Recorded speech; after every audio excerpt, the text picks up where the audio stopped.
Good afternoon, everybody. Thanks for coming. This is the last session for today, so I'll try to finish quickly. It's gonna last exactly 90 minutes. I'm gonna talk slow and fill in the time. My name is Julius Paulo. I'm the GIS coordinator for the Office of Systems Integration for the University of Hawaii. My background is in cartography and field mapping. In my past life, I used to teach a 400 level college class in field mapping. I joined UH a long time ago. I went through the whole system as an undergrad, a graduate student, a lecturer. Now I'm a staff. So I got to see the campus in different points of view. And I also took a lot of GIS classes in the university, so I got to know all the different professors. And I'm realizing not a lot of universities actually have GIS classes in them, so I guess we're like had some luck in that. Just to give you a brief snapshot of what we're gonna do, just to introduce the campus, give brief history of how plans were mapped at UH Manoa, our enterprise GIS, ETL, and the maintenance of the data, how we use that data, and then some lesson learned and updates in the future.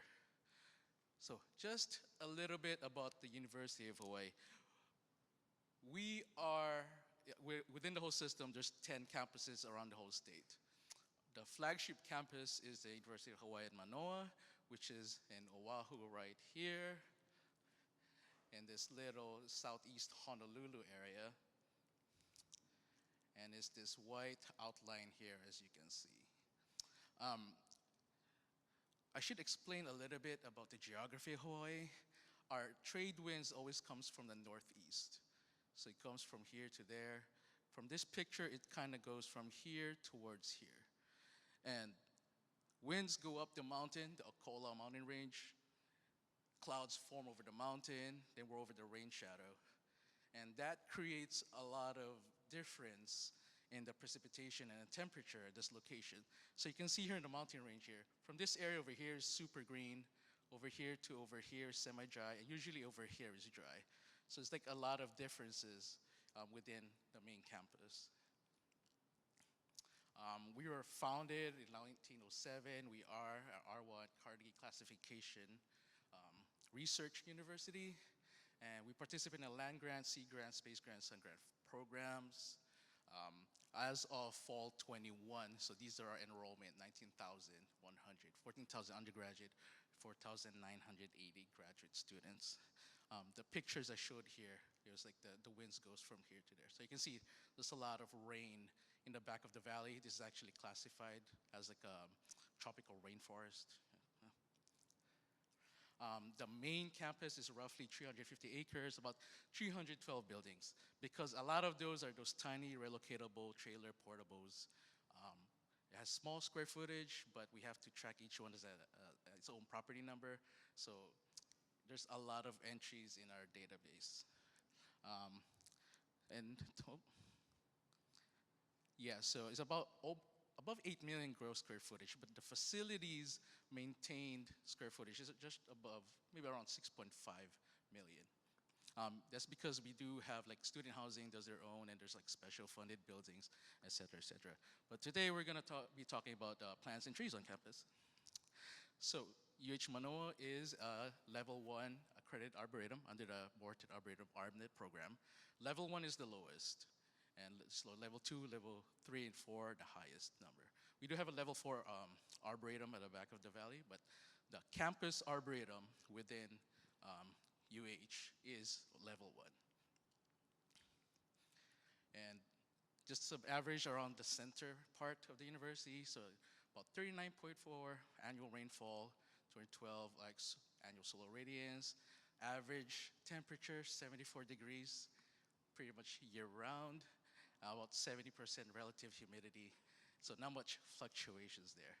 And that setting of environment causes us, allows us to have about 120 plus families, different families of plants, of which 430 plus genera or different genuses, over 720 species of plants. And you can see here, of those, about 6,000 plants, and within those 6,000 plants, about 4,000 specifically are trees. So we do have tracking those like little tiny bushes. They're not classified. And yes, can anyone guess the most species we have on campus? Species of plants. Coconuts. So we do have the most coconuts on campus. We have 302 coconut trees. It's the most abundant species there. Okay, I want to explain a little bit about the hierarchy of our organization because I know each college and campus is different in how you manage your facilities. So this is the facilities group of UH Manoa. So we have the president. So we have this hybrid form of government where there's both system-wide and campus-specific. So it goes from the assistant president and goes to the VP of admin. So the vice president of admin is in charge of the facilities group. So we are here, so this is my office of systems integration. And within that is our unit, the business process transformation unit. And this is me, a GIS coordinator. We do have 2 students that's working with us right now, but they're gonna be leaving me in about a week to graduate. So I have to hire new ones. So I try to give them experience that they're not going to have in the GIS classes that are being offered on campus. And luckily, I have the perspective of what those professors teach, so I can give the students, for example, ArcGIS Pro, some experience in that and experience in like an enterprise GIS environment. And I do give talks to those professors about what I do, so there's like some synergy there. Within our team, we do have like a database admin here. He's also involved in the GIS, like managing our licenses, backing up our databases and stuff. So the hardware and the software and licenses, I let him take care of it. And then the straight GIS is, I take care of it, like portal administration, users and stuff like that. Within our team, we also have like an e-builder admin and an AIM admin. Kind of in our same systems integration, OSI, there's a technology integration group. There's a person there that we borrow time to time. He's our like a JavaScript API developer for those like customized campus viewers. So lateral from office OSI, you can see here there's like Office of Project Delivery, Sustainability, the business office. And there's like Office of Campus Operations and Facilities. Within that is the Buildings and Grounds, and within that is the Campus Arboretum and Landscape Services. So OSI pretty much support anything under the VP of admin. There's also other offices that I've not listed here. For example, like transportation is also as their VP of admin, so sometimes we support them. But I just want to show you the hierarchy, which is how we are related to the Campus Arboretum team. Okay, just to give a brief history of how plants started getting mapped on campus.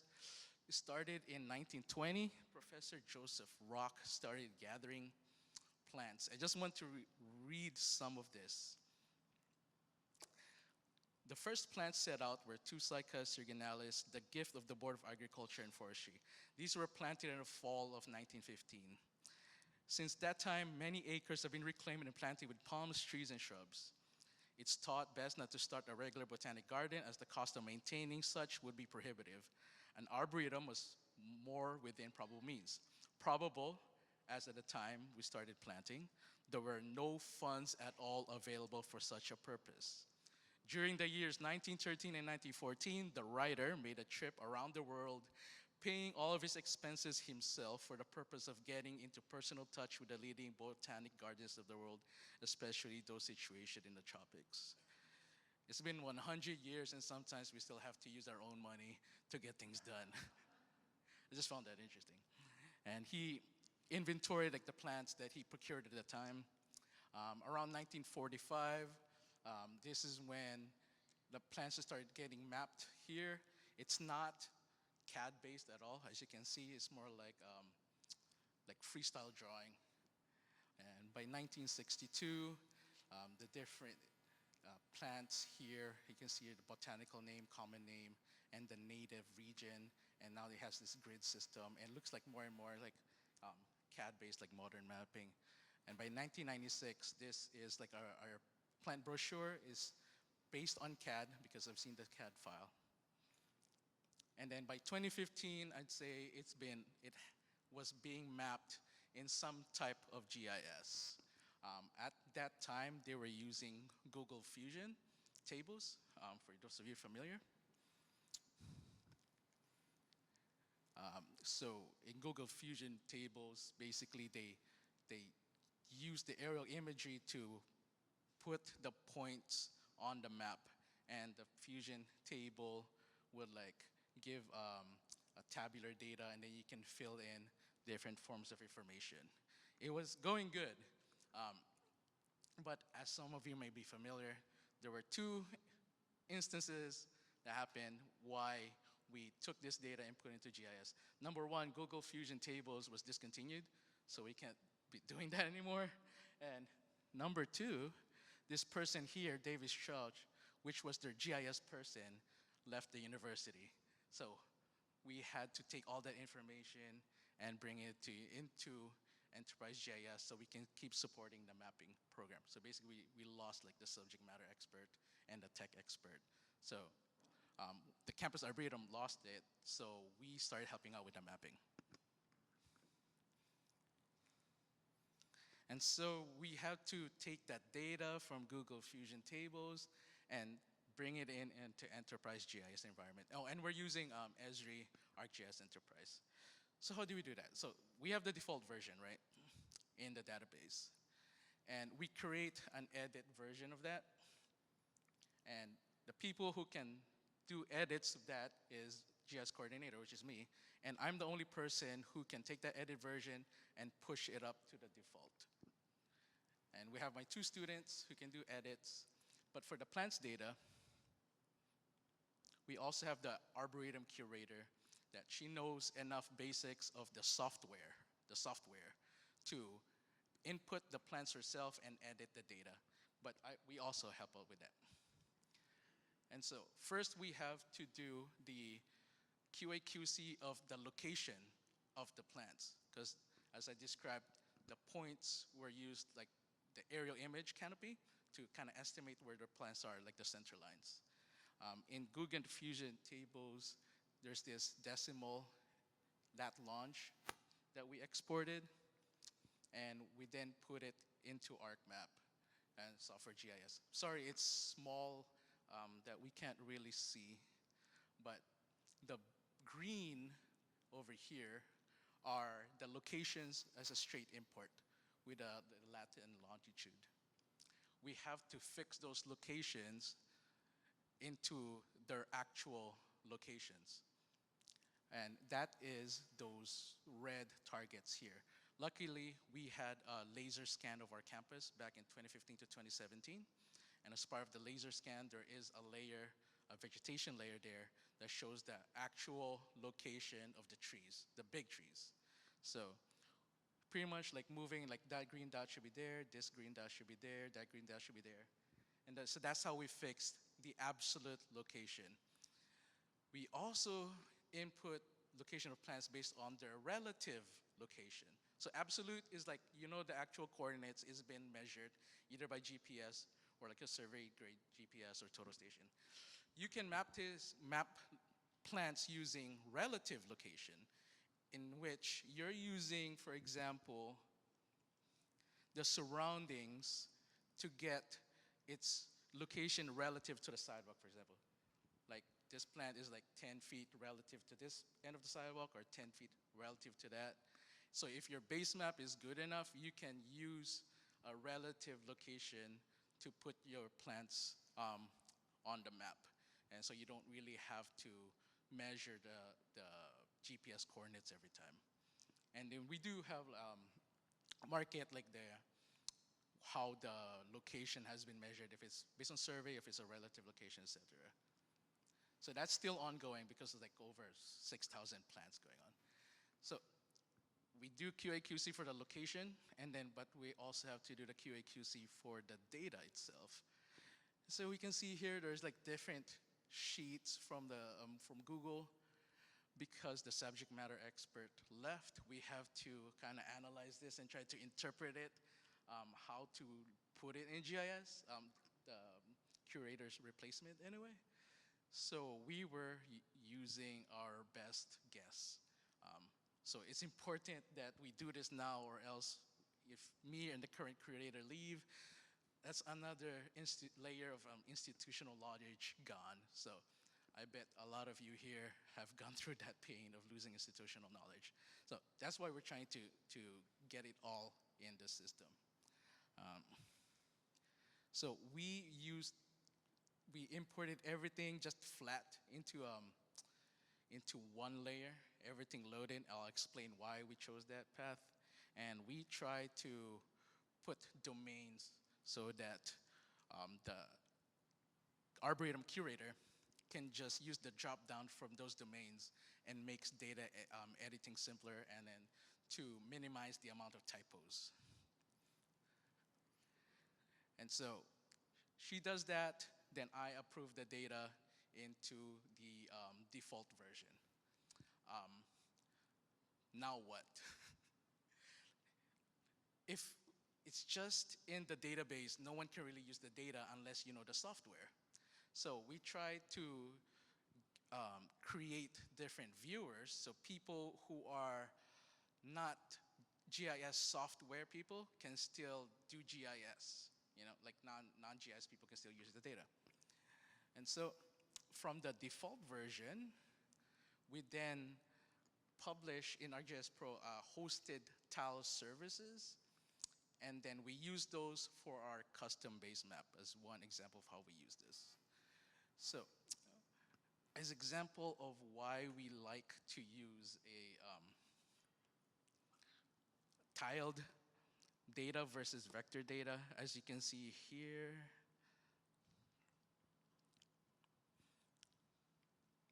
Let's see.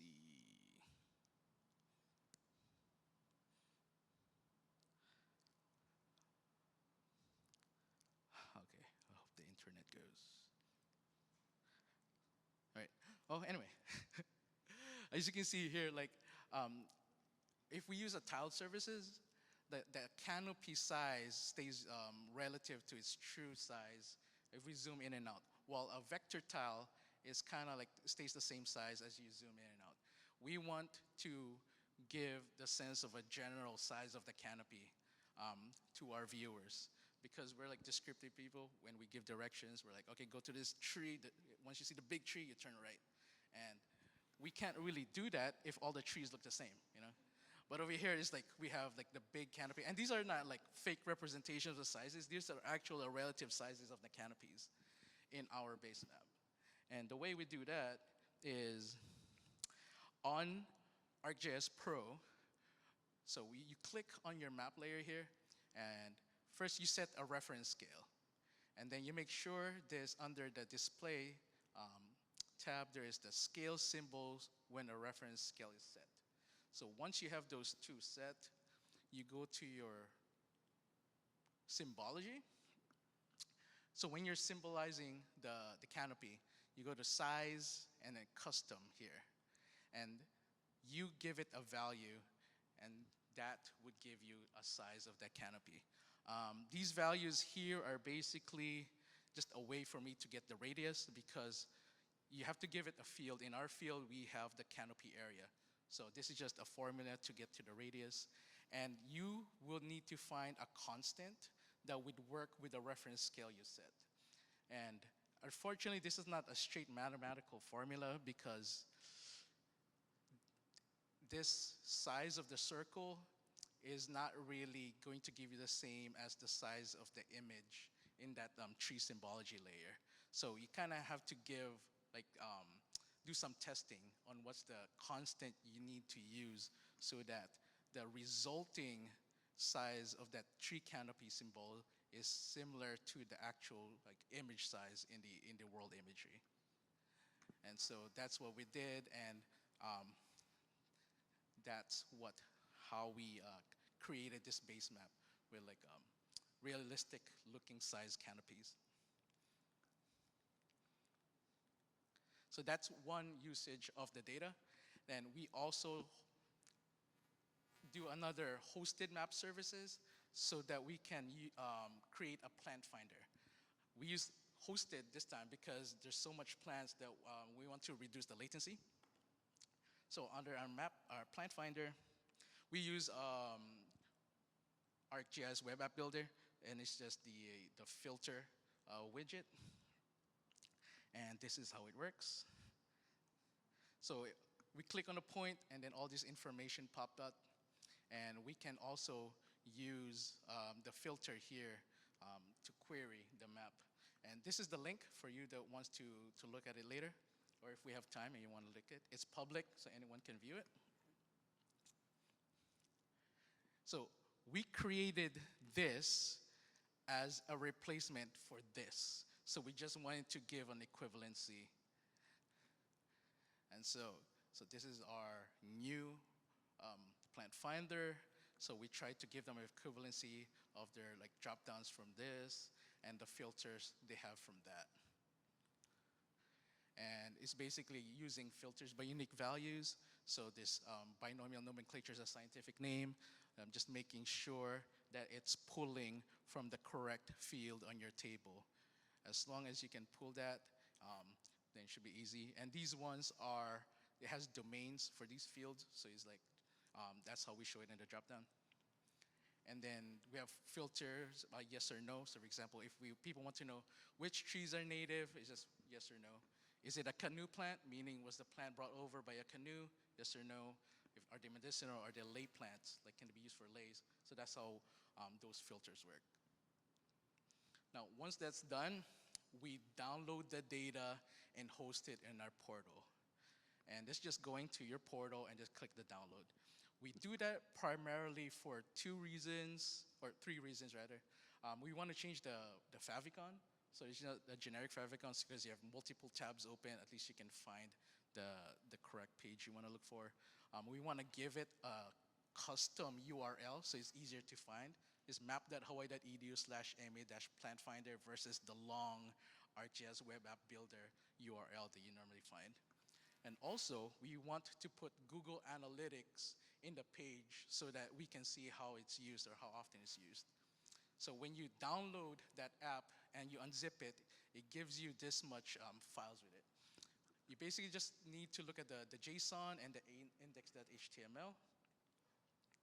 In the index.html page, there's title here. I just change it to Plant Finder. Usually default it says Web App Builder.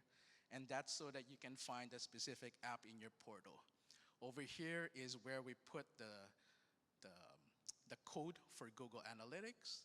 And over here is changing the .ico is your favicon image.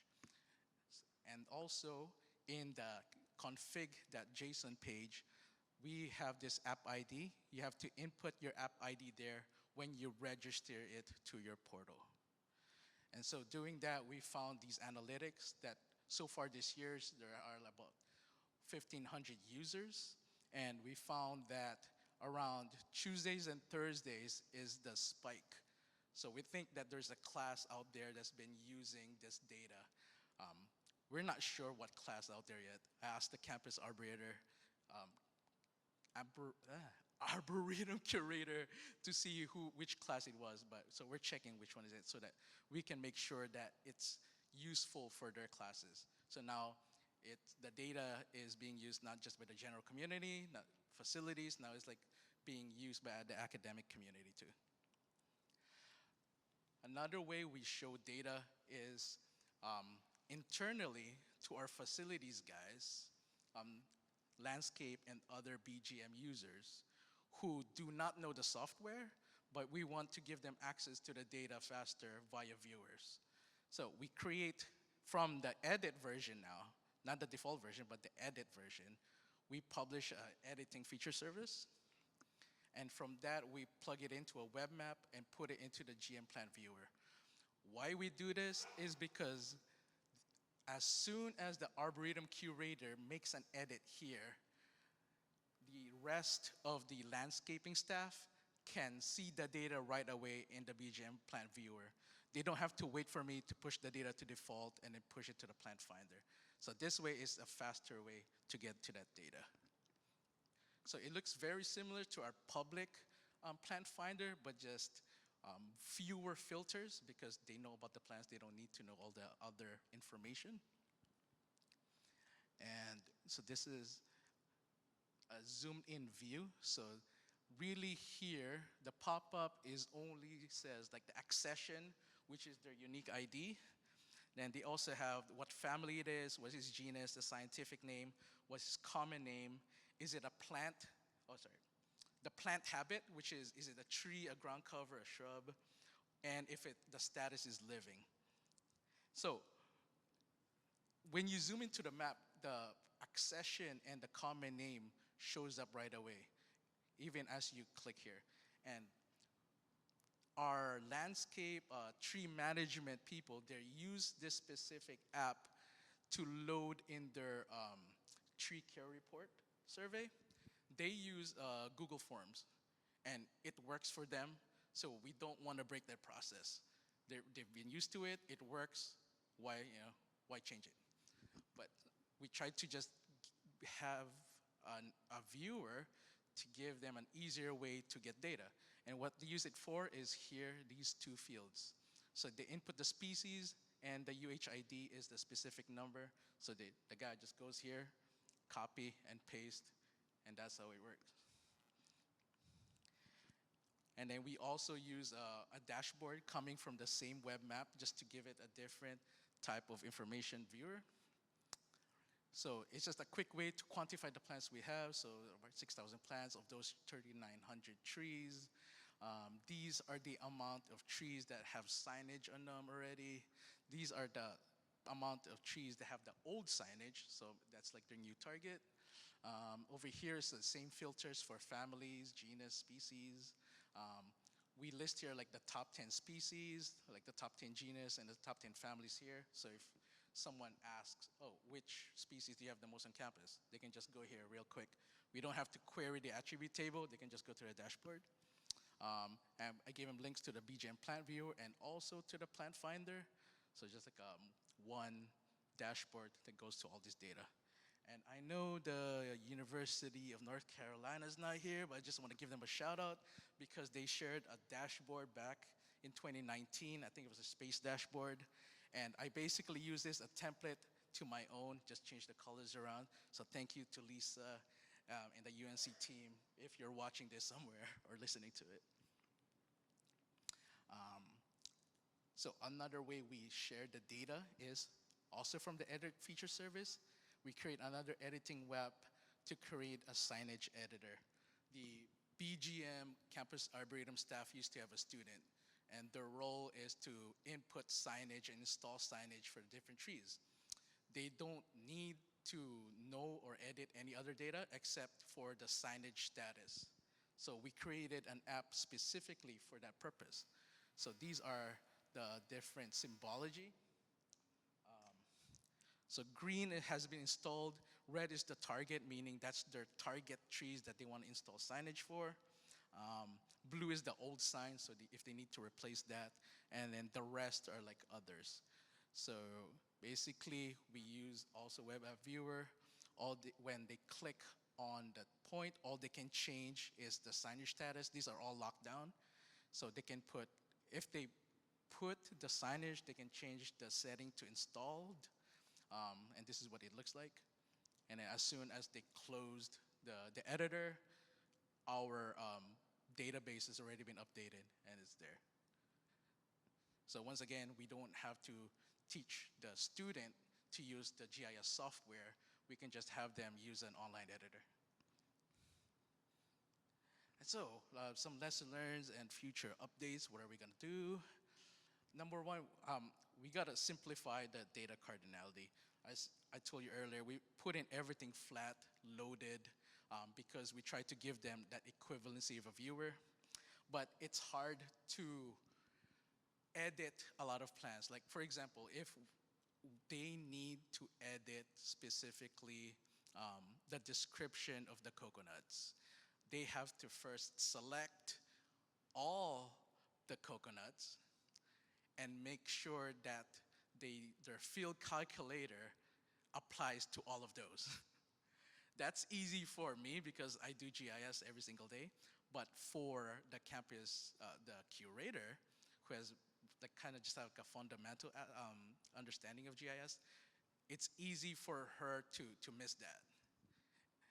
So I'm thinking of like separating it out to this. So like the plants, these are the plants specifically for each individual one, and have like just like a table for the family, information about the specific family, information about specific genus, and then info about the specific plant species. So if the information is edited for the species level, then she looks at this table. Or if it's in the genus level, it's in there. But if it's that specific plant at that location, then it's supposed to be this table. How I'm going to do that, I'm not sure yet because I want that plant finder filters to still work. So I could use advice. Maybe I do query layers. I'm not sure. I got to research on that. But we'd have to simplify the way we collect this data. I'm open to suggestions. Another, I think, updates we want to do is there are red circles here that shows the DBH. So I want to show the relative size of the trunks and not just the size of the canopy. Like this tree right here is huge. This is a baobab tree. It's native to Africa. We think it might be the largest in the United States as far as trunk size. So you can see here, if we're looking at it right now, you can see like that's a huge trunk. So once again, we're giving directions.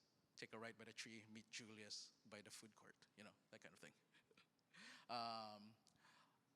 And also doing that is the same thing. It's just the field is custom, and then making sure you're using the correct field that you want to symbolize by.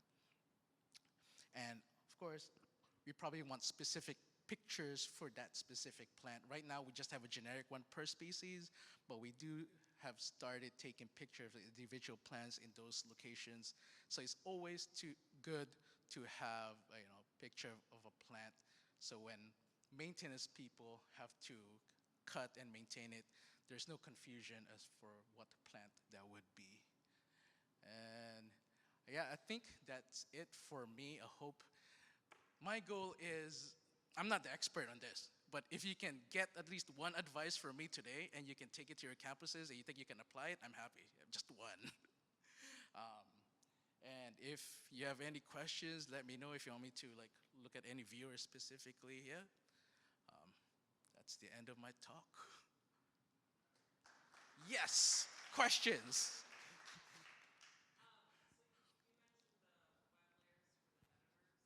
I'm gonna give you the mic I think they're recording it, so just so they can hear it. You mentioned the web layers for your editors. So do you have like landscape staff that are working on a web map and editing and updating tree information, like if a tree is removed? Yes. So we do have a field for status. I might have a slide there. Let's see here.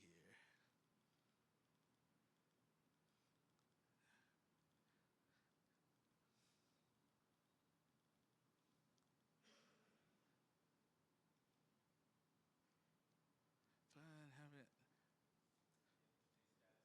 Yeah, yeah. So that's one of the things that we put in a domain. So before, when we took over the data, the status here, as you can see, is like LXUT 1920, P for plant, Z for zone, R for rock, U for unknown, N for nursery. So we tried to like simplify that. And what we came up with is, I think 4 statuses. It's just either it's living, it's been removed,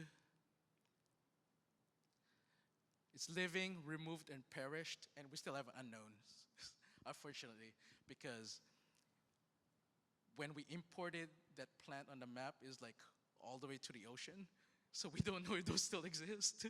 So we still have those. So that's a domain. So when the campus, the curator edits it and a tree got chopped down, there's a drop down here, and she just changed the status to like removed, or if it's living. If it's a new plant, then we put it under living. Does that answer your question? Yeah. So for other fields like DBH, is that like a annual update, or are they doing any kind of survey to update information? So the DBH, we first initially loaded the data that was in the survey, the topo survey. The BGM staff coordinates with some students sometimes to measure the DBH, so we loaded that there too. Um, Me specifically don't measure the DBH, but I think they do have collaboration with some classes to get that as an assignment. And so that data gets given or emailed to the BGM, the curator, and then she inputs that data and get that updated. But I'm not sure how often that data or that project happens. Yeah. So the area field, was that created from the aerial scan or the LiDAR scan, or is that something you measured yourself? So that's the area of the canopy, right? There was another project on our campus about sustainability, and I believe it was something about lead status. I think it was how much canopies are in the area. So there was another department. We gave the aerial picture. Luckily, we had like a 2020 drone imagery that we gave to that department. They traced the canopies. Then we just took it and get that size of the polygon.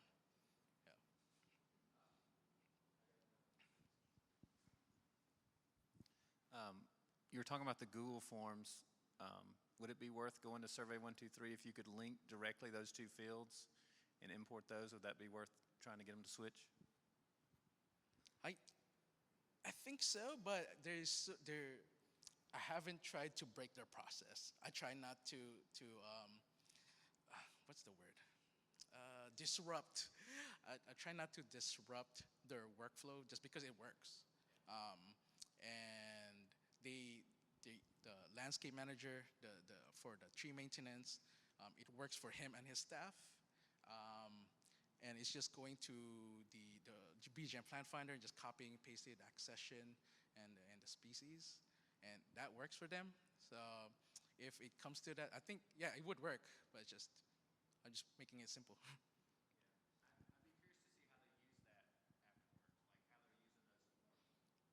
Oh, good question.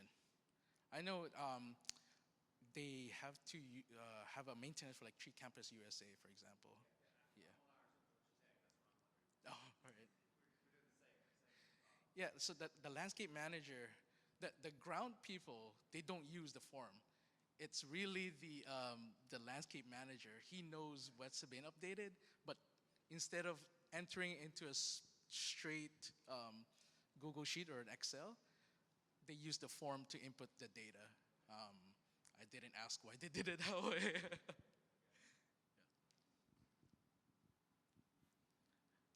No other questions? Okay, we're ending early. If there's no other questions, or I'll be up here. Yes. Do we have any tours of the Arboretum? Yes. So I don't give the tours, but the curator does give tours. Because I can see her Sundays sometimes walking the campus. Our campus is open, there is public. So anybody can walk in and just like walk around campus, look at trees. And there is a brochure, so if people want to follow the brochure, I've yet to turn that into some kind of story map. I think there's an assignment I'm gonna give to my future student, like, hey, take this brochure and turn it into a story map. Yeah, on the radar.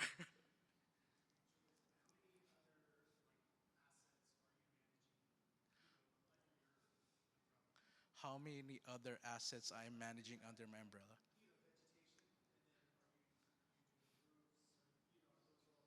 With in plants itself or the whole enter?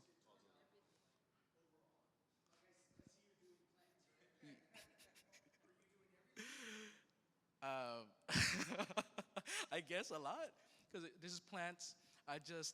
A few weeks ago, I was mapping light poles on campus because they were looking at banners on the specific light poles, and because they started editing the LEDs instead of like the hydrogen bulb, yeah, HPS bulbs. I was mapping manholes a while back because a lot of them are covered, but is on the date on the survey data. So I want to make sure that's uncovered so people can like manage it.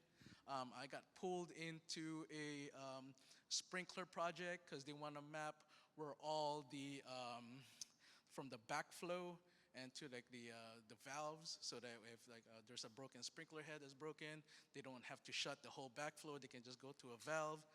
Um, so I'm learning a lot of things along the way. Buildings, like tracking where the location of buildings are. This is gonna turn into a rant, so I'm gonna stop there. But there are a lot of assets that are being tracked,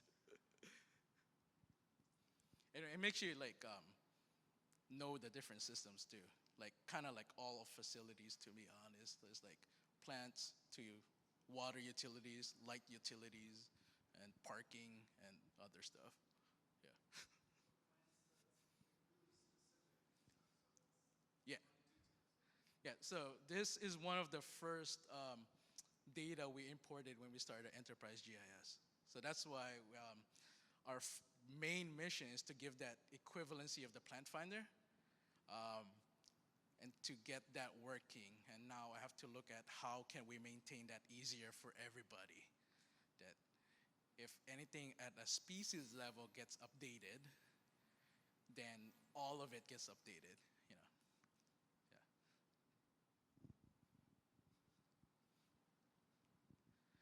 Yeah. We have more questions. We have 15 minutes.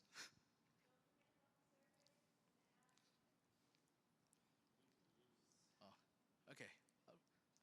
Thanks, everybody.